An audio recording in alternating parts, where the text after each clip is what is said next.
Hello everyone and welcome to our podcast. I'm Balilo.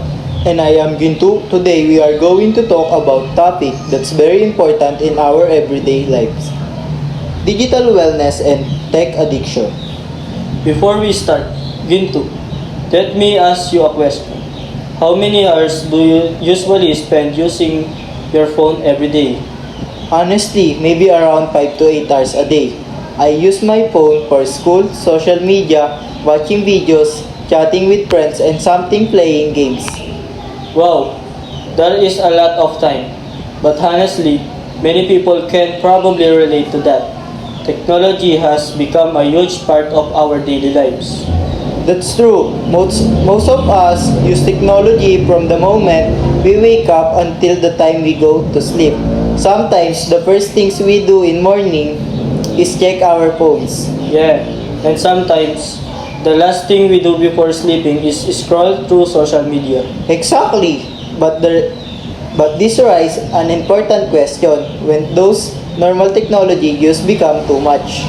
I think that is digital wellness. Digital wellness is means having a healthy and balanced relationship with technology. It means using our phones, computers, and other digital in a way that supports our health and well-being. So digital wellness does not mean completely avoiding technology. Exactly. Technology is not always bad. In fact, it is very useful. We use it for school research, communication, entertainment, and many other important activities. For example, students use the internet to search for information, attend online class, and communicate with class about school projects. That's right. The important thing is balance. Technology should help us, not control us. So digital wellness is about knowing when to use technology and when to take break from it. Yes, it is about making healthy choices when using digital devices. And now let's talk about tech addiction. Tech addiction is when a person feels a strong need to constantly use technology such as smartphone, social media, online games, and other digital devices. I think one common example is check our phones repeatedly. Definitely. Have you all ever opened your phone just to check one notification, but then suddenly realize that you have already spent 1 hour scrolling? Yes, I have experienced that many times I tell myself I will use my phone for 5 minutes but then I keep scrolling. And before you know it, 1 hour has already passed. Sometimes technology can be very difficult to put down because is always sometimes new to watch and read or check. That is why important to be aware of our habits. If we are constantly using our devices and it is start affecting our responsibility, sleep, studies, or relationship, then we may need to change our habits. Let's talk about the effect of too much technology use. What is the first effect? One effect is on our physical health. Spending too much time looking at screens can cause tired eyes, headache, and body discomfort.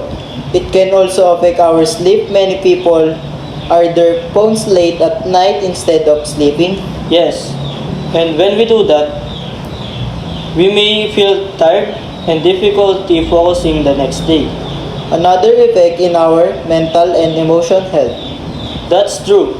Social media can sometimes make people compare themselves to others. We see pictures of people having fun, traveling, or achieving something, and may feel that our own lives are not good enough.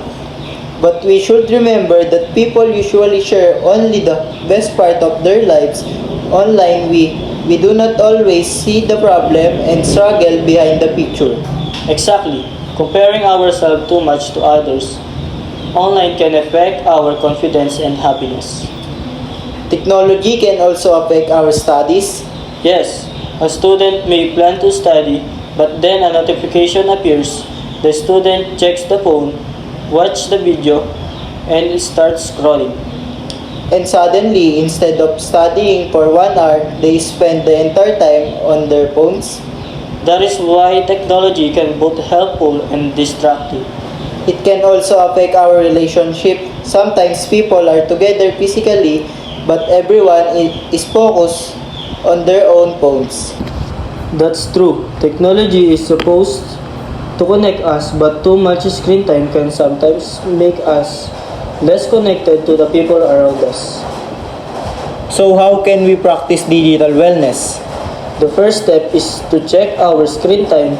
We should know how much time we spend using device.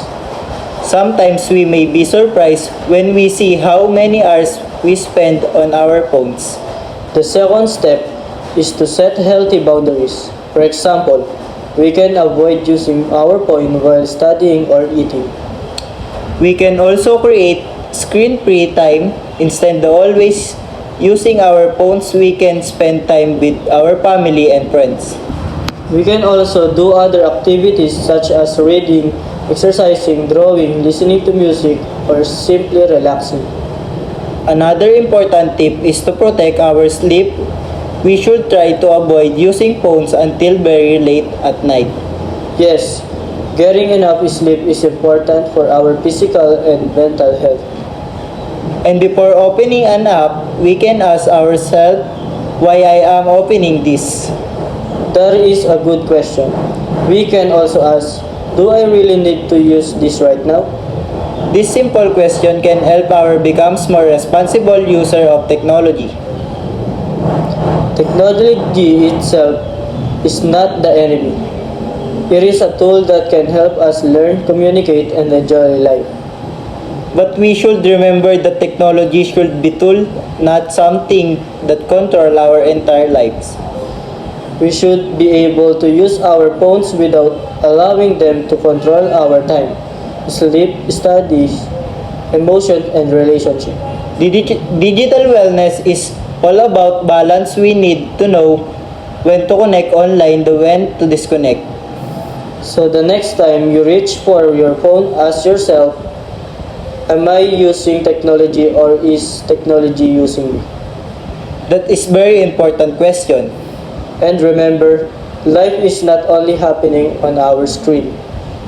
There are also real world as our family, friends, school, hobbies, and experience.